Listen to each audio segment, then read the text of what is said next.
Why do certain birds bury themselves in the dirt? Why do ravens team up with wolves? And where do some birds get those stunning colors from?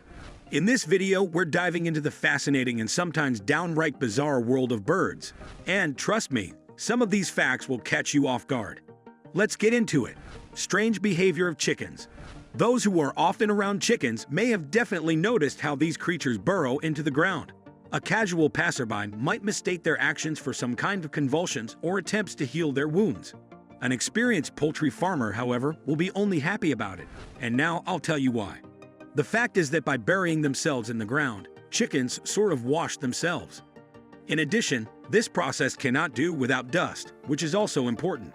Dust settles through the feathers onto the skin, absorbing excess moisture and fatty secretions. Also, the dust serves to repel parasites that can get into the feathers. This interesting and not very clear at first glance process applies to many other birds as well. So keep in mind, if suddenly some feathered creature rummages in the ground, don't rush to get it out of there or try to interfere.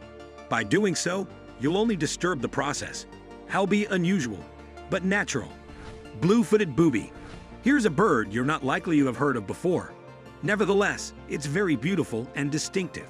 This is the blue-footed booby, a feathered creature found on the American coast of the Pacific Ocean. It's by no means small. The length of its body is about 31 inches, with a weight of up to 3.5 pounds. An ordinary day for the blue-footed booby looks like this. It goes hunting. Its place of choice is the ocean. There, it snatches prey with its clinging paws and brings it home to please itself, as well as its chicks. Speaking of chicks and the paws with which the booby hunts, these seabirds have webbed feet. With their help, the feathered creature keeps its babies warm. But this unusual color, by which it can be easily distinguished from any other representative of fauna, is not innate. It's assigned to the bird over time due to the pigment carotenoid, which the bird gets from fresh ocean fish. This same color, by the way, does not go unnoticed, even by the birds themselves. The brightness of the blue is what females look for in males. The brighter and more saturated the color, the more chances the males have for procreation. Atlantic puffin. I think everyone already perfectly guesses where the next bird inhabits. So I suggest we go straight to the interesting facts about this not so large but extremely cute and colorful bird. This seabird rather strongly resembles a penguin. It's distinguished by its fast walking, excellent swimming skills, and its diving ability. The birds can develop speeds of up to 50 miles per hour, so it's unlikely you'll catch up with them or vice versa. Run away. Moreover, the Atlantic puffin can easily hold its breath for about a minute. However, you shouldn't worry about this. After all, the Atlantic puffin feeds mainly on fish. An alternative in its diet can be shellfish or something similar. Curious people are unlikely to get a chance to see how the Atlantic puffin eats. That's because this creature usually eats its prey without dragging it outside. There are clashes only with larger individuals. By the way, how many fish a day do you think this bird can eat? Share your thoughts in the comments. I'll give you the answer in 5 seconds. 5, 4, 3, 2, 1. The Atlantic puffin eats about 40 fish a day. Who would have thought we were looking at such a glutton? The Atlantic puffin, by the way, uses the same principle for attracting a female as the blue-footed booby. It's all about the beak and its brightness. After the breeding season, the beak and the skin around the eyes turn faded and gray. Burrowing owl. This bird, although a member of the true owl's family, kicks against the system. Unlike other owls, the burrowing owl does not stay awake at night. On the contrary, it prefers daytime activity. You'll hardly encounter it alone. Most likely, the owl will be in the company of its friends. It lives not in trees, but in burrows. In addition, the burrowing owl has quite unusual habits, which I'll now tell you about. Who would have thought that this activist owl is a fan of bringing home all sorts of feces? Literally? It's actually not a silly whim, but a vital process. The whole point is that this bird is quite small. It even had to dress up in desert camouflage during its evolution. Everything is done only to escape from predators who don't mind eating relatively easy and tasty prey. In order to completely escape from predators, these owls build entire underground bunkers, up to 3.5 feet deep. But even this isn't enough for them. They cover each passage to the bunker with other creatures' feces, thus repelling snakes or other dangerous animals.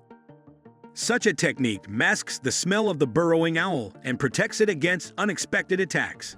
Northern cardinal, aka redbird. Remember the Angry Birds game?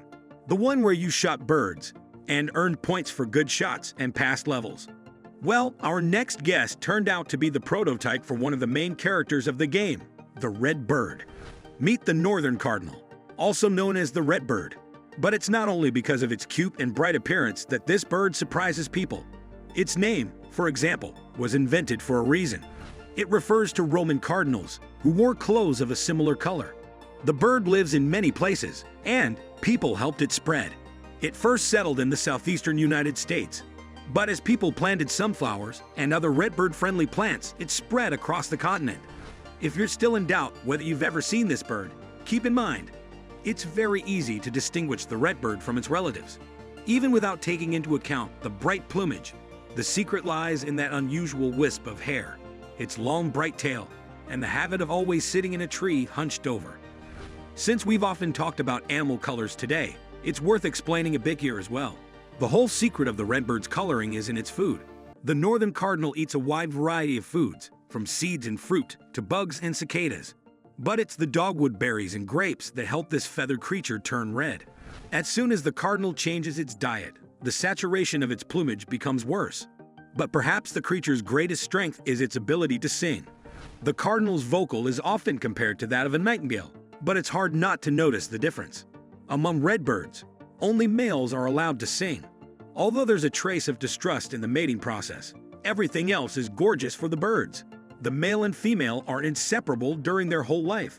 The couple does not part even after their chicks grow up. Raven. I'm sure most people associate the black raven with something mystical, something dark, unpleasant, and probably even scary. But don't rush to bury the reputation of this bird. It's much more interesting and versatile than you might think. Not for nothing is the feathered creature considered a symbol of wisdom since time immemorial. Scientists decided to test this in an experiment, and the results shocked them, to put it mildly. The test involved crows and young children. During one experiment, a crow realized that it was possible to get the remains of food from a gap using a bent wire. It began to bend the wire itself. Small children, as it turned out, didn't think of it. Moreover, crows are very good at sensing any imminent danger. If they suspect something's wrong, they'll quickly hide food or change location. In general, a crow is more likely to respond to such a situation playfully. The internet is full of videos in which crows pester animals, not to eat them or chase them away, but just for fun. Crows have even taken the bark of a tree and used it as a sledge. What other bird would think of such a thing? Also, these feathered sages have learned how to establish contact with dangerous predators. For example, a raven can lead a wolf to a dead carcass in exchange for permission to eat with it. And if the wolf decides to betray the raven, it will not be forgiven just like that. These birds have an incredible memory for deceit. They might not catch on after the first lie, but by the second or third betrayal, a raven will remember, and it won't trust that person again. Even more surprising, they show signs of empathy. It's not unusual to see a raven gently touch a fallen companion or sit quietly beside a sick one. If that's not intelligence, what is?